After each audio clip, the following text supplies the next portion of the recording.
নমস্কাৰ বন্ধুসকল, স্বাগতম জনাইছো অন্য এটা ভিডিঅ'লৈ। বন্ধুসকল, ITBP নতুনকৈ ভ্যাকেন্সি ওলাইছে। সো আপোনালোকে যদি এপ্লাই কৰিব বিচাৰে তেনেহলে এপ্লাই কৰিব পাৰে। সো এই ভিডিঅ'টোৰ জৰিয়তে আমি জানিব পাৰিম যে কেনেকৈ এপ্লাই কৰে। সো আপোনালোকে ভিডিঅ'টো শেষলৈকে চাব। সো বন্ধুসকল, ITBP নতুনকৈ ভ্যাকেন্সি ওলাইছে 27টা। সো পোষ্টটো হৈছে assistant সাৰ্জন।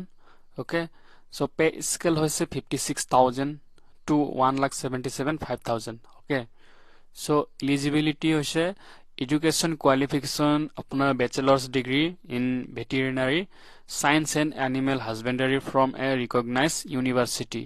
Okay, ako registration must be registered with the Veterinary Council of India. Age limit to hoise 24 to 35 years. Okay, application process hoise start date hoise 25 November পৰা starting hoise, ako end date to hoise online apply close hobo apnar 25 December. so apnaloke tar agote apply kori diok, yate link to dia ase online portal to ITBP recruitment portal to. so apnaloke yate click kori online apply koribo pare. Selection process to hoise physical efficiency test hobo apnar, physical standard test hobo, written examination hobo, document verification hobo. Okay,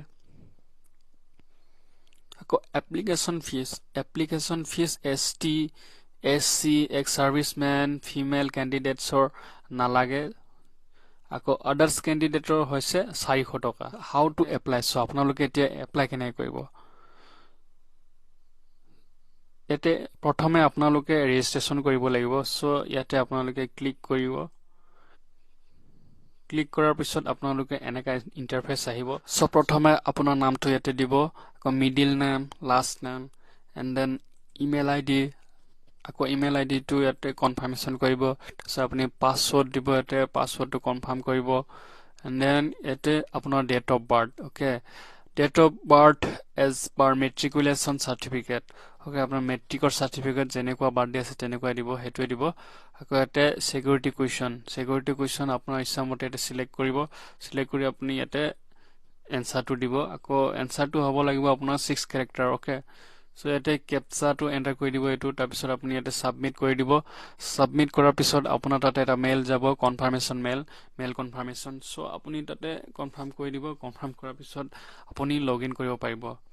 so আপুনি login কৰিব হলে আপুনি ইয়াতে click কৰিব লাগিব, click here for login. আপোনালোকে ইয়াতে আপোনাৰ মেইল আইডি আকৌ ইয়াতে পাসওয়াৰ্ড দিব লাগিব। বন্ধুসকল, লগইন হোৱাৰ পিছত আপোনালোকে এনেকুৱা দেখা পাব। সো এতে গৈ আপুনি এপ্লাই কৰিব পাৰিব। ইয়াতে এতিয়া বৰ্তমান আপোনালোকে কনষ্টেবল টু টেলিকমিউনিকেশ্যন হেতু এপ্লাই কৰিব পাৰিব। আকৌ হেড কনষ্টেবল হেতু এপ্লাই কৰিব পাৰিব। সাব ইন্সপেক্টৰ হেতু এপ্লাই কৰিব পাৰিব। সো আপোনাৰ ইচ্ছা মতে আপুনি কোনটোত এপ্লাই কৰিব খুজে আপুনি এপ্লাই কৰিব পাৰিব। এতে লাইভ দিয়া আছে, তো আপোনালোকে এতে ক্লিক কৰিব। আপোনাৰ ইচ্ছা মতে আপুনি কোনটোত এপ্লাই কৰিব বিচাৰে।